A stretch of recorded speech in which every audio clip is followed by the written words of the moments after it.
Hello guys, हम आज मानव जीव यानी ह्यूमन टंग के बारे में डिटेल से चर्चा करेंगे। साथ ही साथ इससे जो भी क्वेश्चन एग्जाम में बनते हैं उसको भी हम देखेंगे, कौन कौन से क्वेश्चन बनते हैं और हर एक कंसेप्ट भी आपका क्लियर हो जाएगा जीव से रिलेटेड। देखिए, जीव होता क्या है और जीव का क्या कार्य होते हैं उसको हम देखेंगे। जीव हम लोग के मतलब नेचुरली यदि हमें जीव मिला है तो उसका वर्क क्या क्या होता है, ठीक। तो देखेंगे जीव कहते किसे हैं, पहले उसे देखेंगे कि मुंह में कहेंगे किसे, मुंह में एक लचीली, ठीक, मुंह में एक लचीली चपटी चपटी होती है, लचीली चपटी और लंबी पेशी युक्त संरचना पाई जाती है जिसे जीभ कहते हैं। जीभ किसे कहेंगे? मुंह में एक चपटी, लचीली और पेशी युक्त संरचना पाई जाती है जिसे जीभ कहते हैं। जीभ का कार्य क्या होता है? तो जीभ का कार्य क्या होता है? जीभ का कार्य होता है भोजन का स्वाद का अनुभव कराना। जो हम लोग खाते हैं उसके स्वाद का अनुभव किससे होता है? जीभ से। तो क्या करेगा? स्वाद का अनुभव कराएगा। साथ ही साथ यदि हम कुछ खा रहे हैं तो उसको क्या करेंगे? लार के साथ पूरा मिलाने का कार्य क्या करता है? भोजन को लार के साथ मिला देता है। नहीं, भोजन का मंथन कराना। भोजन को मंथन कौन करता है? जीभ करता है। यानी हम यदि खाना खा रहे हैं तो क्या होगा? लार के साथ मिला करके उसको पूरे मिला देगा ताकि हम लोग को अंदर खाने में, अंदर निगलने में सरलता हो जाए। तो जीभ का क्या करता है? भोजन स्वाद कराना, भोजन का मंथन कराना और वॉइस यानी बोलने में भी कंट्रोल करने का कार्य क्या होता है? जीभ का ही होता है। जीभ यदि देखिए आप जीभ पकड़ लेंगे, जीभ हाथ से यदि आप पकड़िए तो बोलिए, देखिए आवाज़ सही से आप बोल नहीं पाएंगे। तो क्या करता है? जीभ बोलने का भी कार्य जीभ ही करता है, ठीक है। यानी आपको पूछा वॉइस कहाँ से आती है, तो देखिए गले में लैरिक्स होता है, उससे वॉइस आती है। लेकिन ये जीभ क्या करता है? वॉइस को कंट्रोल करता है। वॉइस को क्या करता है? जीभ कंट्रोल करता है। ये सब जीभ के कार्य होते हैं। तो क्वेश्चन भी बनता है कि ये जीभ के मतलब कौन से भाग से किस स्वाद का आभास होता है हम लोग को। तो उसके लिए क्या करेंगे? देखिए जीभ को देखिए पहले 4 पार्ट में बांटा गया है। देखिए अग्रभाग, इसको बोलते हैं पश्व भाग, इसको बोलेंगे पश्व और पार्श्व भाग, और इसको बोलेंगे आगे यहाँ क्या बोलेंगे? इसको अग्र पार्श्व भाग। यानी इसको क्या बोलेंगे? देखिए अग्रभाग, अभी आपको बता रहे हैं। देखिए इसको अग्रभाग बोलेंगे, इसको पश्व भाग बोलेंगे, ठीक। इसको पश्व और पार्श्व भाग बोलेंगे, ठीक। और इसको क्या बोलेंगे? इसको अग्र और पार्श्व भाग, ठीक। अब देख रहे हैं जीभ अग्रभाग से किसका स्वाद होता है? जीभ को 4 भागों में बांटा है। इस तरफ भी यही होगा, देखिए सेम यही। तो जीभ को कितने भागों में बांटा जाता है? 4 भागों में। एक अग्रभाग, ठीक, ये अग्रभाग हो गया। ये पश्व भाग हो गया। ये क्या होगा? पश्व और पार्श्व भाग हो गया। और एक इसको क्या कहेंगे? इसको अग्र और पार्श्व भाग। तो देखिए अग्रभाग से किसका? मीठा का अनुभव होता है। पश्व भाग से किसका होता है? पश्व भाग से कड़वा यानी तीखा का अनुभव होता है। उसके बाद में पार्श्व और पार्श्व भाग से किसका होता है? खट्टे का अनुभव होता है। और अग्र पार्श्व भाग से नमकीन का यानी साल्टी का अनुभव होता है। देखिए इसको अब देख रहे हैं, समझ रहे हैं क्वेश्चन। अग्रभाग, पश्व भाग, इसको क्या करेंगे? पश्व और पार्श्व भाग, इसको अग्र और पार्श्व भाग को, इसे 4 भागों में बांटा गया है। यही क्वेश्चन पूछा। बीच में पूछेगा तो बीच में किसी भी स्वाद का अनुभव नहीं होता। क्यों? क्योंकि इसमें छोटे छोटे कणिकाएँ नहीं पाई जाती। देखिए कणिकाएँ क्या होती हैं? यही हमारे जीभ में स्वाद का अनुभव कराती हैं, ठीक। देखेंगे कणिकाएँ का क्या कार्य क्या होता है, तो क्या करेंगे? यही स्वाद का अनुभव कराते हैं। देखेंगे जीभ में छोटी छोटी कणिकाएँ पाई जाती हैं। आप जीभ में जितना पीछे देखते जाएंगे वो कणिकाएँ की मतलब कि कणिकाएँ के साइज यानी आकार उसका बढ़ता हुआ बढ़ता हुआ दिखेगा आपको।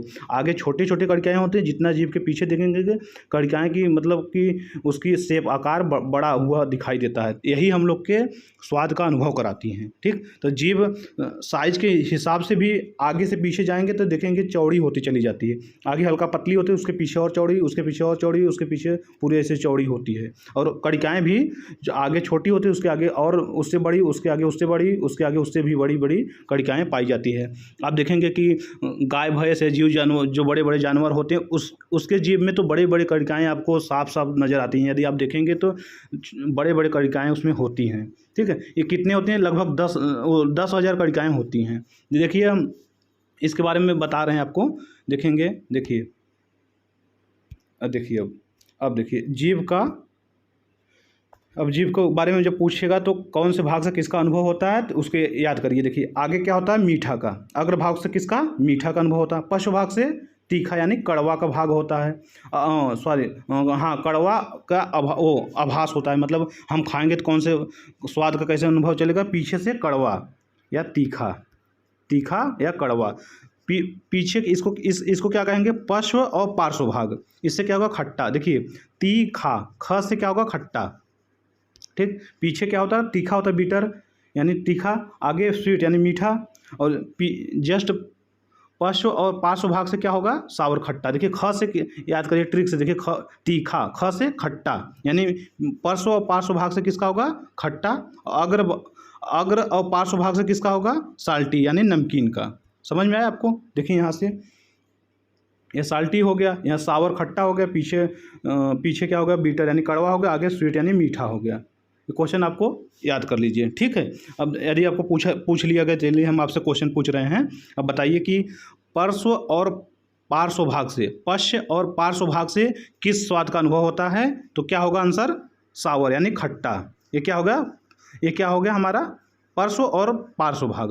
पश्च और पार्श्व यानी देखिए पीछे के जस्ट बगल है तो इसको कहेंगे पश्च और पार्श्व भाग, ठीक है। आगे देखिए ये साल्टी है, ये साल्टी जो अनुभव किससे होता है, आगे अग्र और पार्श्व भाग से। साल्टी नमकीन का अनुभव किससे होगा, अग्र और पार्श्व भाग से। और आगे के भाग से क्या होगा, मीठा यानी स्वीट यानी मीठा, और पीछे के भाग से क्या होगा, बीटर यानी कड़वा। याद हो गया।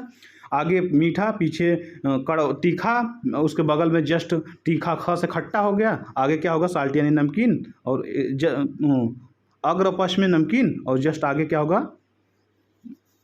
होगा, मीठा। और यदि पूछ लिया गया जीभ के बीच से कौन से भाग का अनुभव होता है, बीच में देखिए कड़िकाएँ नहीं पाई जाती, इसलिए किसी भी भाग का इसमें किसी भी स्वाद का अनुभव नहीं होता। यदि आपको पूछ लिया गया जीभ के बीच भाग से किस स्वाद का अनुभव होता है, तो किसी भी स्वाद का अनुभव नहीं होता। क्यों नहीं होता, क्योंकि वहाँ बीच में कड़िकाएँ नहीं पाई जाती हैं, ठीक। अब चलिए क्वेश्चन देखिए अब बता रहे हैं आपको जीभ का। जीभ में देखिए कड़िकाएँ कितनी पाई जाती है, तो 10,000 कड़िकाएँ जीभ में पाई जाती हैं, ठीक। कितनी कड़िकाएँ पाई जाती हैं, 10,000 कड़िकाएँ पाई जाती हैं।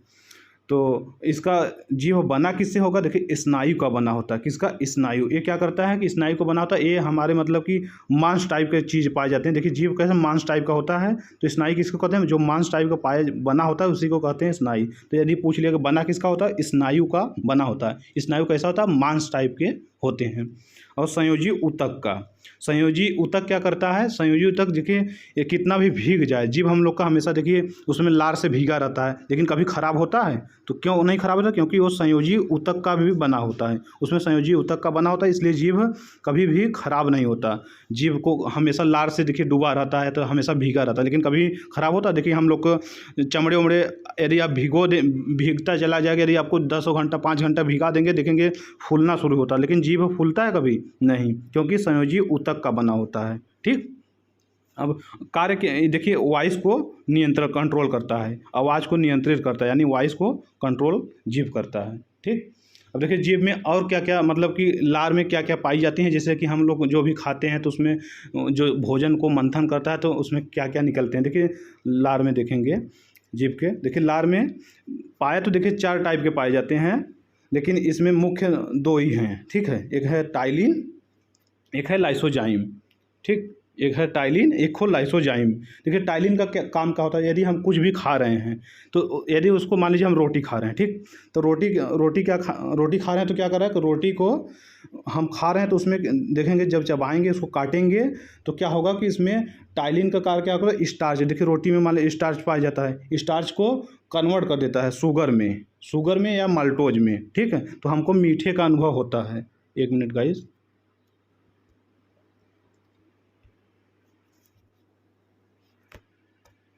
चलिए देखिए क्या होता है कि जैसे मान लीजिए हम कुछ भी खा रहे हैं, रोटी खा रहे हैं, रोटी को हम जब चबाएंगे तो हल्का मीठा का एहसास होता है, तो ये क्या होता है, टाइलिन का ही कार्य होता है, ठीक है। टाइलिन से क्या होगा, टाइलिन उसको कन्वर्ट कर देगा शुगर में, यानी माल्टोज में तोड़ देगा, तो हम लोग का उसमें स्टार्च पाया जाता है। टाइलिन यदि आपको पूछ लिया टाइलिन का क्या कार्य क्या होता है, तो क्या करेगा, स्टार्च, ठीक है। टाइलिन का कार्य क्या है, स्टार्च को शुगर में कन्वर्ट कर देता है, ठीक। शुगर में कन्वर्ट कर देता है, या तो मल्टोज में। ठीक है, तो इसका कार्य क्या होता है, इसी से हमको मीठा का अनुभव होता है। कुछ भी खाते हैं हल्का मीठा टाइप का लगता है, तो इसी का टाइलिन का ही कार्य है, इस स्टार्च को शुगर में कन्वर्ट कर देता है, टाइलिन का कार्य कर। यदि हम कुछ खा रहे हैं खाना, उसमें देखेंगे कि मतलब मान लीजिए कोई बैक्टीरिया आ गया, यदि हम खा रहे हैं तो उसमें हम लोग को पता नहीं चला, छोटे मोटे बैक्टीरिया मुँह में चले गए, तो लाइसोजाइम क्या करेगा, बैक्टीरिया को मार देता है। क्या करेगा, बैक्टीरिया को मार देता है। तो लाइसोजाइम देखिए बैक्टीरिया को मार देगा, तो इससे खाना क्या होगा कि हम लोग के जो पेट में जाएगा तो फिर नुकसान नहीं करेगा। तो यदि पूछ लिएगा लाइसोजाइम का क्या कार्य क्या होता है, बैक्टीरिया को मारना, और इसका टाइलिन का कार्य क्या होता है, स्टार्च को शुगर में कन्वर्ट कर देना, या तो फिर माल्टोज में। ठीक, देखिए लाइसोजाइम और सब में देखिए हम लोग के पसीने में और आँख में जो आंसू होता है उसमें भी लाइसोजाइम पाया जाता है। बहुत लोग कंफ्यूज हो जाते हैं कि लाइसोजाइम यहाँ भी है, यहाँ भी पाया जाता है, तो ऐसा नहीं। देखो लाइसोजाइम बैक्टीरिया को तोड़ता है, बैक्टीरिया को क्या करता है, मार देता है। यानी पसीने में जो पाया जाता है बैक्टीरिया, यदि कुछ मान लीजिए बाहर से डस्ट उड़ रहे हैं, पसीने में जो पाया जाता है उसमें भी लाइसोजाइम पाया जाएगा, तो जो हम लोग के बॉडी को नुकसान ना करे उसको मार देता है। आँख में जो आंसू पाया जाता है बैक्टीरिया, वो आंसू जो होता है उसमें भी लाइसोजाइम पाया जाता है, उसको ही मार देता है। ये सब कार्य क्या होते हैं, जीभ के इतने ही कार्य होते हैं। ठीक है, यदि आपको पूछिएगा इसमें लार ग्रंथि और सारी ग्रंथियाँ पाई जाती हैं, तो लार ग्रंथियाँ कितनी जोड़ी पाई जाती है, 3 जोड़ी पाई जाती हैं। हालांकि ये एक ग्लैंड का भाग है। ग्लैंड मतलब ग्रंथियाँ कौन सी पाई जाती है, एक ग्लैंड में जब पढ़ाएंगे तो बताएंगे कि जीभ के बारे में कि कौन कौन सी ग्रंथियाँ पाई जाती है। 3 जोड़ी पाई जाती है, 3 जोड़ी में कौन कौन सी पाई जाती है, इसके बारे में चर्चा करेंगे। ठीक है, और एक चीज़ इसमें देखिए और कुछ क्वेश्चन बनते हैं। क्वेश्चन क्या बनेगा, देखिए क्वेश्चन बनेगा कि लाइसोजाइम मतलब कि लार कितने, मतलब कि हम लोग के दिन भर में लार कितने लीटर निकल जाता है, तो 1.5 लीटर। कितने लीटर, 1.5 लीटर लार मतलब हम लोग को दिन भर में निकलता है। पूरे एक दिन में कितने, 1.5 लीटर लार लगभग रोजाना निकलता है। ठीक है, और लार का पीएच वैल्यू पूछ लेता है। क्या पूछ लेता है, पीएच वैल्यू क्या होता है। पीएच मतलब potential hydrogen, potential of hydrogen. कभी पीएच का फुल फॉर्म भी पूछ लेता है, क्या होता है, पोटेंशियल ऑफ हाइड्रोजन। तो पीएच वैल्यू कितना होता है, 6.8। कितना होता है, 6.8। ये भी क्वेश्चन पूछा। तो यदि पूछा कितने लीटर लार निकलता है, लगभग 1.5 लीटर। और उसके बाद में इसका पीएच वैल्यू कितना होता है, 6.8। पीएच का फुल फॉर्म क्या होता है, पोटेंशियल ऑफ हाइड्रोजन। ठीक, इतने क्वेश्चन हम लोग के जीभ से बनते हैं। यदि आपको वीडियो अच्छा लगा तो इसको लाइक शेयर सब्सक्राइब करिए। Thank you.